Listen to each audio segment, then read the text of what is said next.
Nobody wants you here. Get out. Just leave. The Seoul Grand Ballroom shimmered like the inside of a diamond. Zara Williams stood at the entrance in a floor-length burgundy gown, clutching her small gold clutch as though it were a lifeline. She was 25, a junior diplomat attached to the American Cultural Exchange Program, and she had absolutely no business being here, at least. That's what every face in the room seemed to tell her. She felt it the moment she walked in.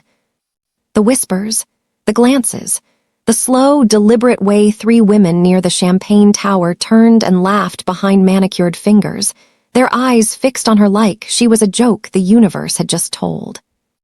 One of them, the tallest, wearing a silver Chanel dress, said something in Korean that made the others erupt. Zara didn't need a translator.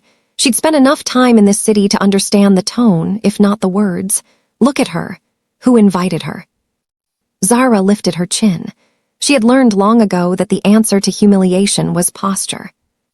She walked toward the bar. She did not see him watching.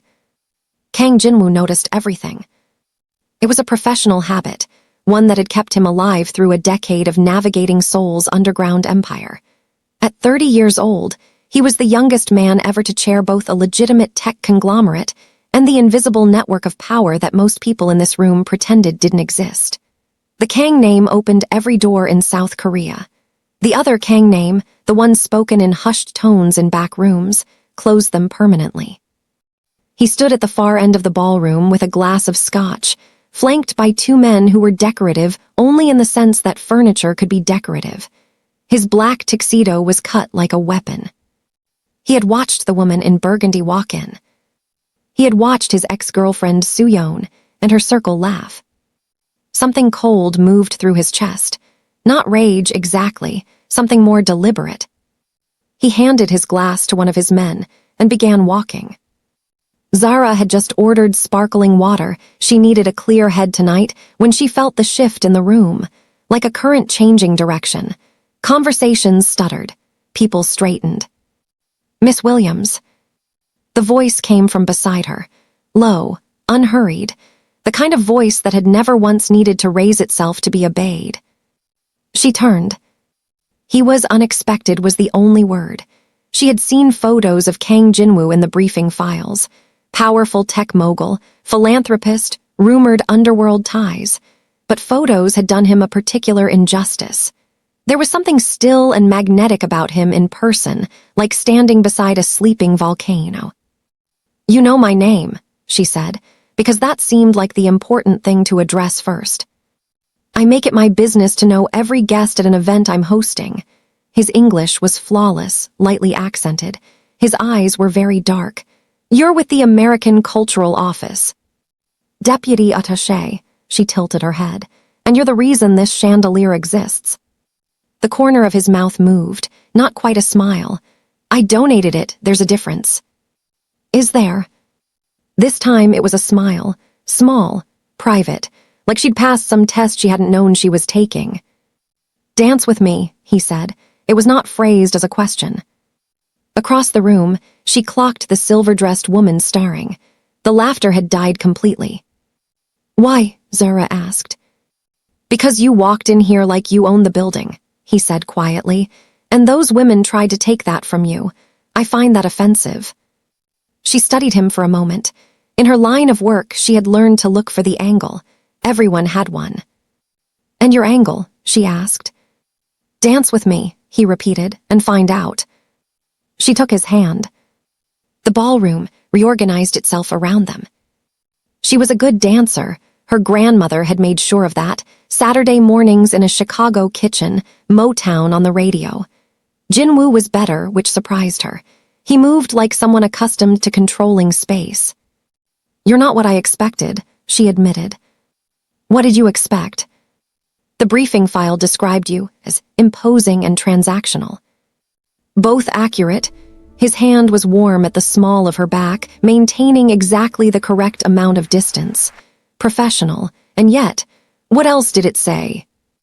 That you have friends in places that don't appear on maps. He looked down at her. "Does that frighten you?" "No," she said, which was partially true. It interests me. Something shifted in his expression, softened, almost imperceptibly. You're honest, he said. I'm diplomatic. There's a difference. She echoed his own words back at him.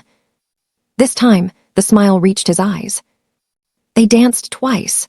By the third song, Zara became aware of two things simultaneously. The entire room was watching them, and someone was watching with an expression that had moved well past social hostility into something sharper. Soo-yeon, Jinwoo's ex, standing rigid near the champagne tower, her earlier laughter completely gone. Zara filed this away. After the dance, Jinwoo guided her toward the terrace. The Seoul skyline blazed below them, indifferent and magnificent. You ended things with her 6 months ago, Zara said, leaning against the railing. Soo-yeon Choi, it's in the file. He stood beside her, looking at the city. The file is thorough. Was tonight about her, making a point. He was quiet long enough that she thought he might not answer. Then, it started that way. She appreciated the honesty. She also noticed the past tense, started. And now, she asked. He turned to look at her directly. The city light caught the planes of his face. Now I'm annoyed that I wasted the first 5 minutes with an ulterior motive. Zara felt something loosen in her chest. She hadn't realized how tensely she'd been holding herself. I leave Seoul in 3 weeks, she said. I know. So this, she gestured vaguely between them, has a built-in expiration. Most interesting things do, he paused. Have dinner with me tomorrow. Why? Because you're the first person in this room tonight who spoke to me like a human being and not a transaction. His voice was very quiet now. I would like more of that. Zara looked at this man, this complicated, dangerous, oddly earnest man, and thought about expiration dates, and Seoul, and the way the women inside had laughed. Dinner, she said, somewhere without chandeliers. I know a place, he said. Small, honest, no one will know we're there. She nodded. She should have asked more questions about that last part. 2 days later, she found a sealed envelope slipped under her apartment door. No return address. Inside, a single photograph. Her and Jinwoo on the terrace, taken with a long lens. On the back, in Korean, 4 words that her assistant translated with a pale face, send her home safely. It was a warning. Someone didn't want Jinwoo distracted. She brought the photo to dinner anyway. The small restaurant he'd chosen, low light, no cameras, a corner booth where he could see every door. She slid it across the table without a word. His expression didn't change. His jaw tightened barely. You're not frightened, he said, looking up. I told you, I'm interested. He stared at her for a long moment.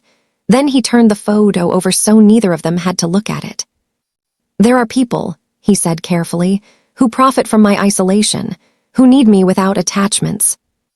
And what are you going to do about them? She asked. Handle it. And me. He met her eyes. In them she saw the thing she'd been trying to name since the ballroom, not the power, not the danger, but underneath all of it, loneliness.